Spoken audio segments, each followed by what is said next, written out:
Hola, está empezando a llover durísimo, así que espero que les guste ese sonido de fondo. El día de hoy, como vieron en el título, voy a leerles sobre Buda. Buda nació en el 566 y murió en el 486 a.C. A lo largo de los siglos se ha representado la imagen de Buda tantas veces que su efigie nos resulta tan familiar como cualquier otro objeto artístico, incluso en Occidente. Solemos verle sentado sobre sus piernas en actitud meditativa, caracterizado por una protuberancia más o menos saliente en la cúspide del cráneo y por un lunar piloso entre las cejas, cubierto por un vaporoso manto sacerdotal, y aureolado su rostro por una serenidad y una dulzura entrañables. Hay algo, sin embargo, que llama la atención por encima de todo.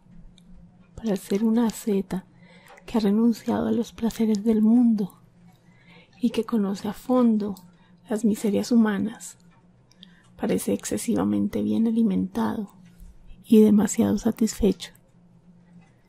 Es creencia común considerar que los santos llevaban una vida eremítica de lucha y sacrificio en busca de la paz interior, y así era efectivamente en la India que Buda conoció unos 500 años antes de Cristo. La idea de la purificación a través del sufrimiento era usual entre los jóvenes, horrorizados y confusos ante la perversidad de sus contemporáneos.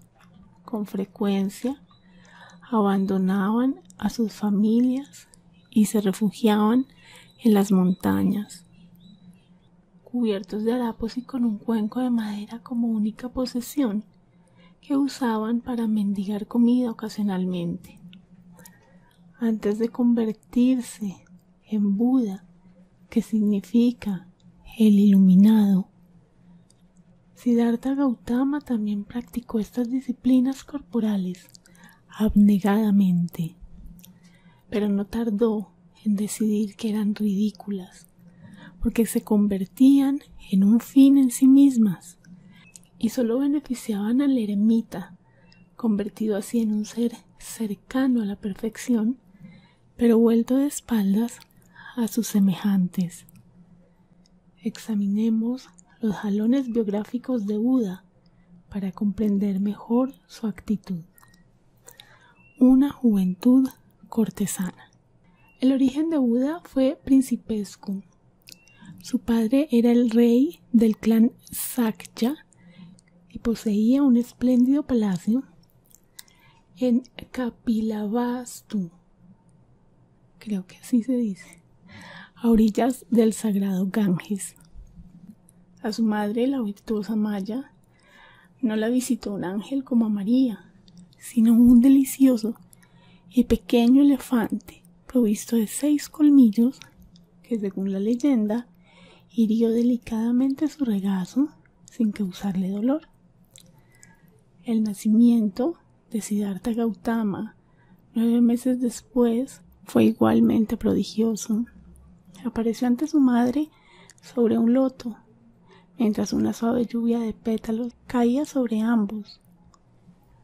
Descendió de la flor y dijo: triunfaré del nacimiento y de la muerte, y venceré a todos los demonios que hostigan al hombre. Pero tan portentosa concepción no tuvo continuidad, al menos inmediatamente. Siddhartha pasó una infancia despreocupada y una juventud mundana. Al contrario que Cristo, fue instruido por los mejores maestros y aprendió un montón de cosas inútiles pero placenteras, como exigía su condición aristocrática.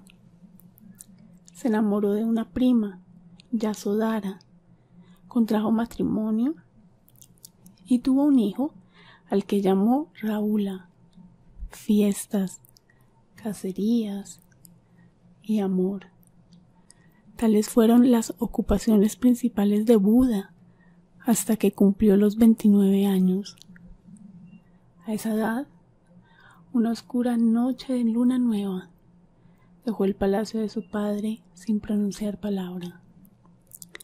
Cuentan las crónicas que fue ese el momento más angustioso de su vida, que miró a su esposa y a su retoño plácidamente dormidos, y que estuvo a punto de sucumbir al deseo de permanecer a su lado. Pero se armó de valor, volvió la cabeza y se fue. Su voluntad era de hierro y prefirió dejar de ser un discreto príncipe aburrido para convertirse en un insigne príncipe de ascetas. La inquietud fue más fuerte que la molicie del lujo. El ansia de saber venció sobre las comodidades y Siddhartha se dispuso a convertirse en Buda, el difícil camino hacia la sabiduría. Peregrinando como un santón más, lacerando su cuerpo con ayunos y penitencias, predicando la virtud a quien quisiera escucharle, Siddhartha Gautama conoció en sus semejantes las enfermedades, el dolor, el desconsuelo, la desesperación, la vejez y la muerte. Supo que estaba llamado a liberar a los hombres del miedo y la ignorancia, caldos de cultivo del sufrimiento, y comprendió que la única vía para conseguirlo era el conocimiento, la total sabiduría. Para llegar a ella practicó rigurosamente el yoga, la meditación y diversas mortificaciones hasta hacer de su cuerpo un montón de huesos tambaleantes atacado en violentos dolores. Nada de ello dio el resultado apetecido. Ningún padecimiento le aclaró el secreto del universo. El conocimiento del hombre no le concedía el privilegio de la sublime percepción, sino que tan solo le enturbiaba la mente. Para averiguar la causa del dolor, el sufrimiento no era necesario, o al menos no era suficiente. Por ello decidió adoptar un término medio entre el ascetismo absoluto y una prudente sensualidad, refugiándose en la soledad y haciéndolo todo con moderación. Ese término medio de Gautama era desde nuestro punto de vista moral y dietético una heroicidad. Su castidad era absoluta. Ingería alimento una vez al día y solo arroz. Apenas dormía y meditaba sin descanso. Como Sócrates, se había propuesto emplear la inteligencia como única arma. Como Epicuro, no rechazaba los placeres moderados y pretendía salvar al hombre de la esclavitud del miedo y de los dioses. Las noches de la revelación. Gautama se sentó un día bajo una higuera sagrada y dijo: «No me moveré de aquí hasta que sepa». La suerte estaba echada. El malvado dios Mara, comprendiendo la gravedad y el peligro que encerraba tal desafío, le envió una cascada de tentaciones, la más importante en forma de un trío de libidinosas odaliscas que agitaron histéricamente sus vientres ante la cabeza inclinada de Siddhartha. Cuando éste levantó sus ojos hacia ellas, el fulgor de su mirada las convirtió en torpes ancianas de repugnante apariencia. Al caer la noche, entró en trance y la luz acudió en su auxilio. permitiéndole ver con radiante claridad toda la intrincada cadena de las causas y los efectos que regulan la vida y el camino para alcanzar la salvación y la gloria. En la llamada primera vigilia de la noche le fue otorgado el conocimiento de sus existencias anteriores. En la segunda fue provisto del tercer ojo o visión divina. Al despuntar el alba, penetró en el saber omnisciente y el entero sistema de los 10.000 mundos quedó iluminado. El que ha ido más allá, el liberado, despertó embriagado de saber. Había nacido de nuevo y el nirvana iba a ser su nueva patria. El nacimiento del budismo.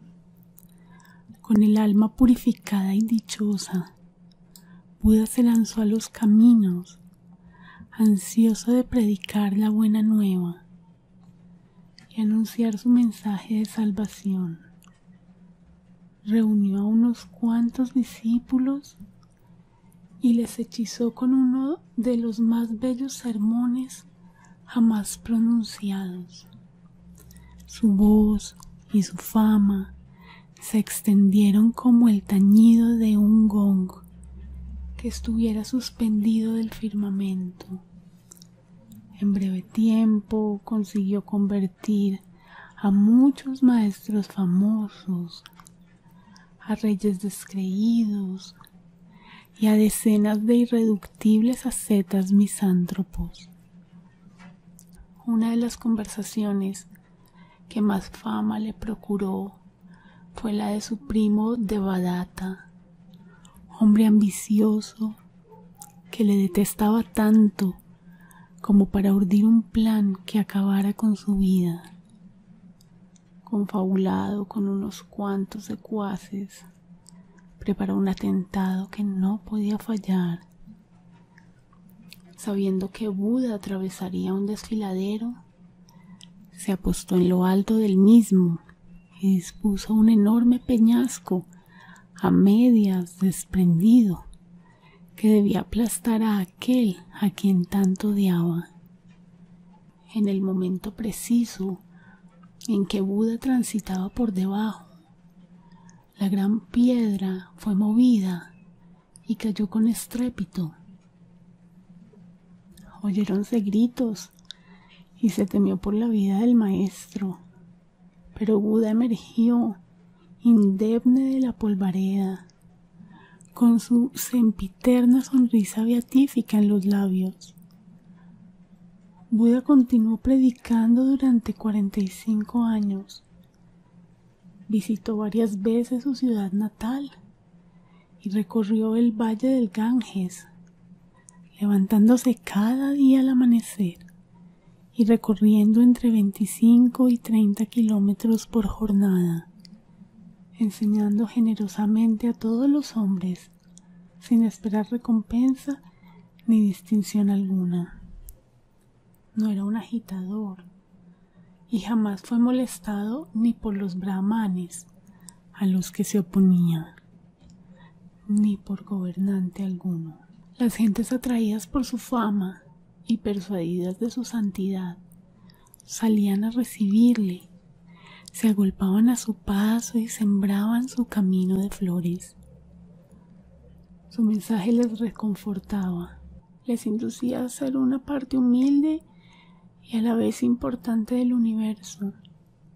Les transmitía la paz sublime que nace de la comprensión y les proponía el nirvana como estado ideal y perpetuo de felicidad, una tolerante soledad sin dioses.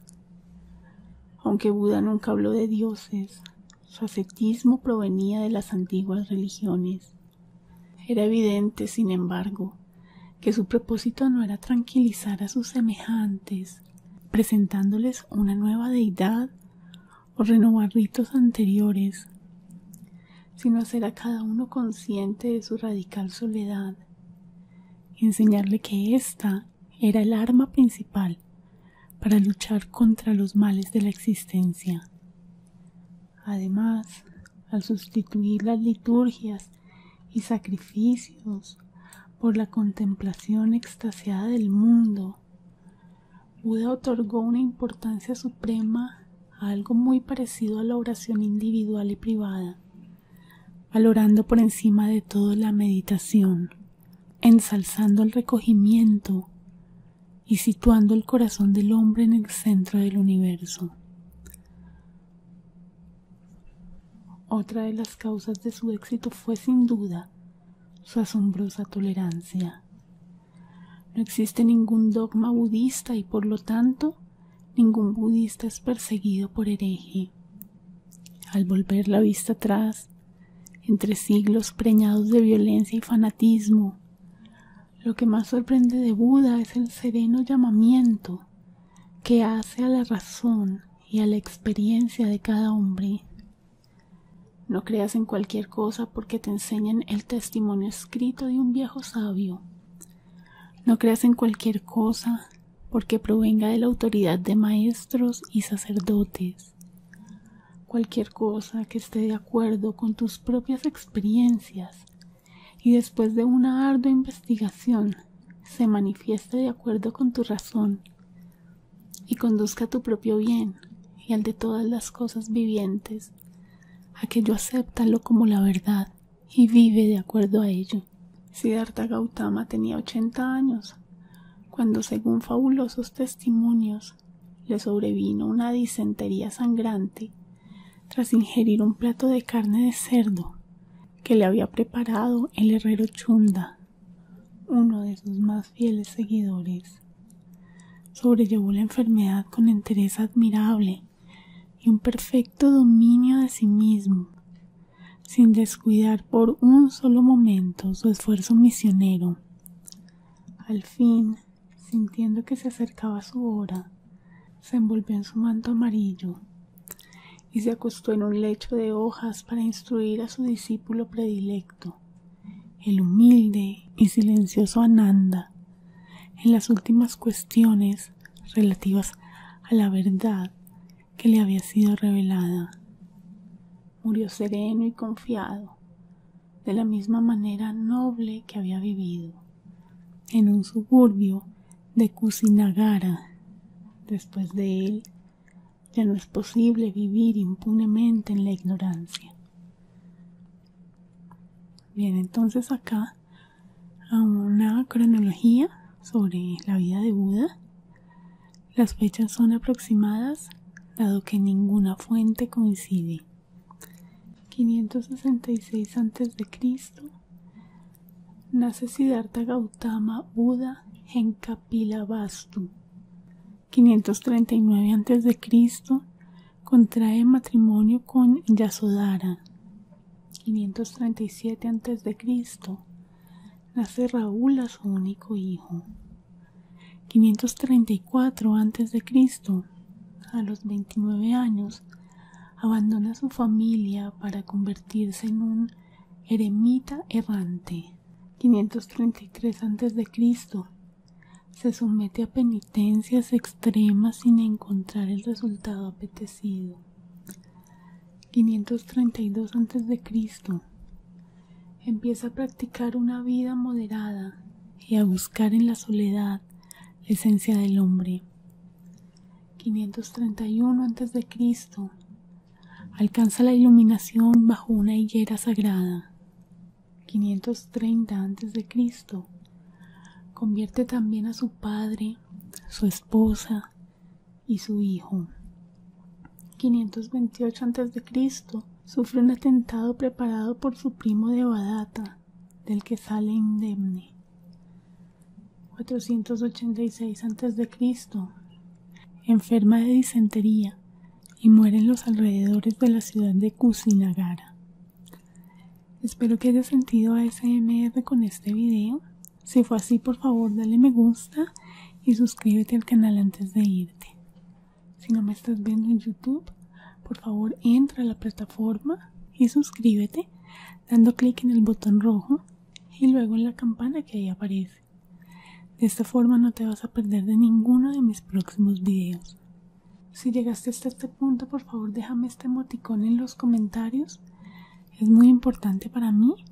Y visita antes de irte la caja de descripción que está acá abajo de este video. Si me estás viendo en YouTube, en donde encontrarás los links a mis demás canales de YouTube, los links a mis Instagram, mi correo electrónico y mucha más información que puede ser útil para ti. Gracias por haber visto este video y nos vemos en el próximo. Adiós.